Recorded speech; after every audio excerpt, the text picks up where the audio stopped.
Pozdravljeni.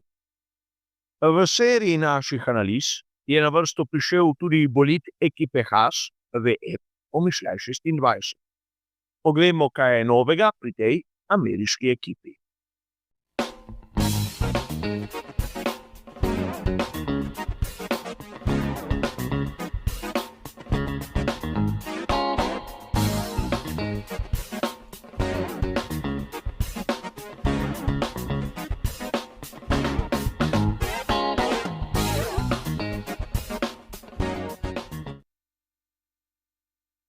Na začetku moram poudariti, da smo o barvni shemi bolida ekipe Haas že na dolgo in široko razpravljali v prav posebnem prispevku.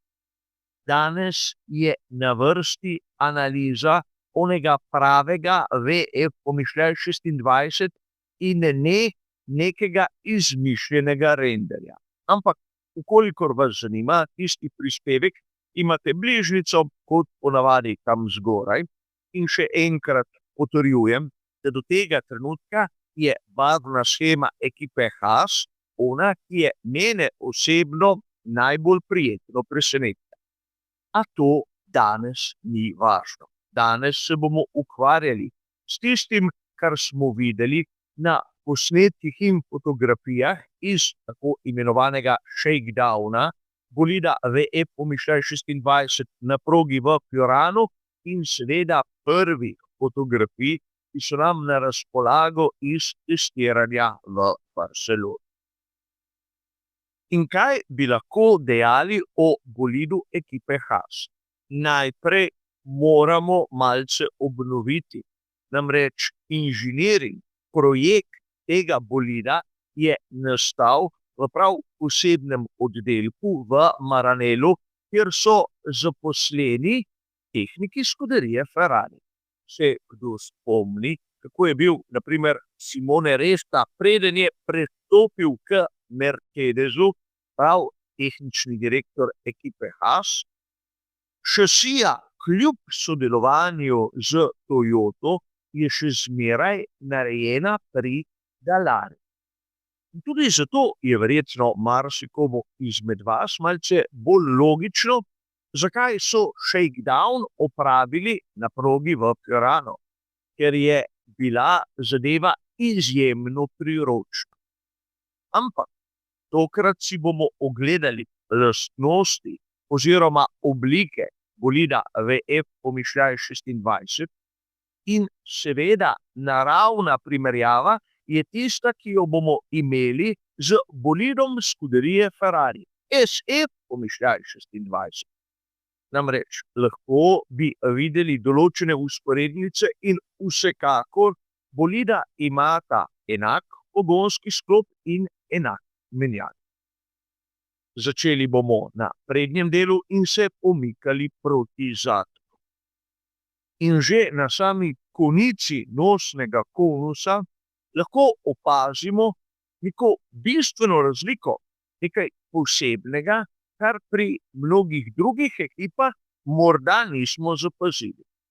Konica nosnega konusa pri bolidu ekipe Haas sega čez prednji aerodinamični stabilizator. Če jo primerjamo na primer z SF Pomišljaj 26 bolidom Scuderie Ferrari, vidimo, da gre v resnici za čisto drugačno zadevo. In tudi pri nosilcih prednjega aerodinamičnega stabilizatorja lahko vidimo v konceptu neko bistveno razliko. Pri ekipi Haas so se odločili za dva vzporedna nosilca, ki sta nato tam tik pod vrhom praktično zavihnjena navznoter, medtem kot vam je dobro znano, pri bolidu Scuderie Ferrari se je nosilec prepognil tam približno po 2/3. A zanimivo je, kako so se, kljub temu, da je bolid nastal sorazmeroma blizu, tehniki odločili za čisto drugačne rešitve. Mehanizem tistih pomožnih aerodinamičnih profilov je seveda na sredini. In tu se bomo ustavili tudi pri končnih ploščah. Kot pri mnogih ekipah, lahko bi dejali tistega drugega jakostnega razreda, vidimo horizontalno površino, ki je nekako enaka oni, ki smo jo videli na modelu, same Fie. In tu bi lahko dejali, da ekipe, kot so Ferrari in Mercedes, uporabljajo drugačne rešitve, morda malce bolj sofisticirane, mnogi drugi se pa držijo tistih osnov. No, ekipa Haas zaenkrat je ena izmed tistih, ki ni drzna in se drži osnov.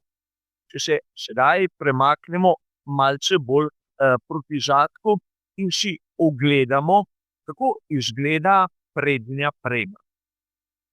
Tu bi lahko dejali, da na prvi pogled seveda push-rod, ampak če smo malce bolj natančni, bomo takoj opazili veliko podobnost med tistim, kar je pri ekipi Haas in onem, kar smo videli pri Scuderii Ferrari.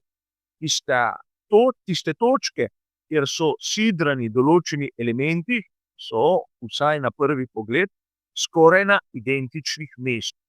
Tudi razdalja med zgornjim in spodnjim trikotnikom je v bistvu dovolj široka, da bi lahko dejali, da celo pri Haasu uporabljajo prednjo premo Ferrari. Kar ne bi bilo nič takega, nič čudnega in ne bi se čudil, če bi v resnici tako tudi bilo.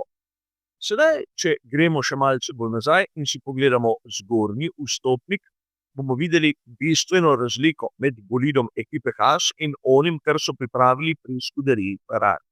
Namreč pri ekipi Haas imamo zgornjo hladilno režo, ki je izjemno široka, ima 3 prekate, za razliko od onega, kar smo videli pri Scuderii Ferrari.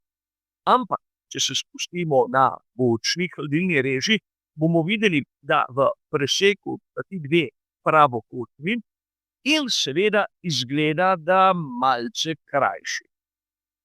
Tu je lahko prišlo do izraza to, da so pri ekipi Haas malce drugače razporedili elemente pogonskega sklopa in predvsem njihovo hlajenje.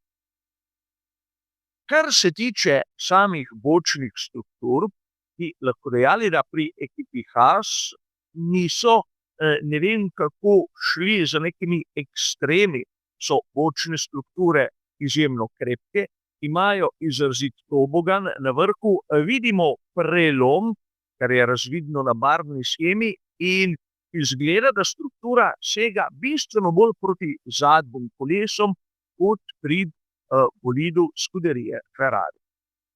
Po svoje izbor, ki je bolj na varni strani, ki gleda malce več na zanesljivost, kot na primer, kakšno aerodinamično učinkovitost. Po drugi strani tisti krov pogonskega sklopa je seveda zaradi zgornje reže malce bolj obilen in imamo tudi obilen del tam v tistem območju bazuke. Seveda hrbtna plavut, kot pri vseh ostalih, ki pa je tu logično manjša od tiste, ki jo vidimo pri Ferrariju SF pomišljaj 26.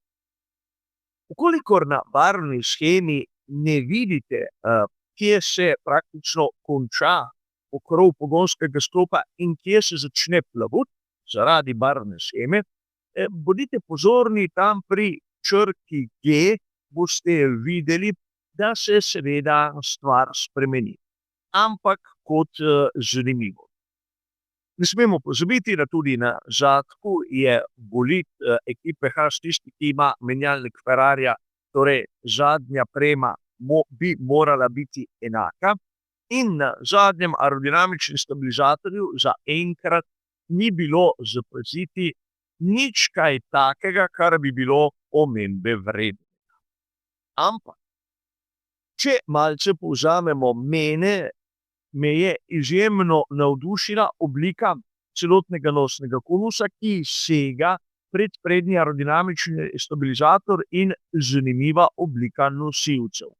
Pri ekipi Haas izgleda, da so si izbrali, vsaj v tem delu, neko rešitev, ki ni tako pogosta kot pri ostalih. Z eno pripombo. Običajno obstaja razlog, zakaj tiste boljše ekipe si zberejo določene rešitve. Če vidimo čisto nasprotje pri onih iz druge jakostne skupine, pomeni, da verjetno tista rešitev ne prinaša toliko prednosti, kot so si mislili. Ampak obstajajo tudi izjeme.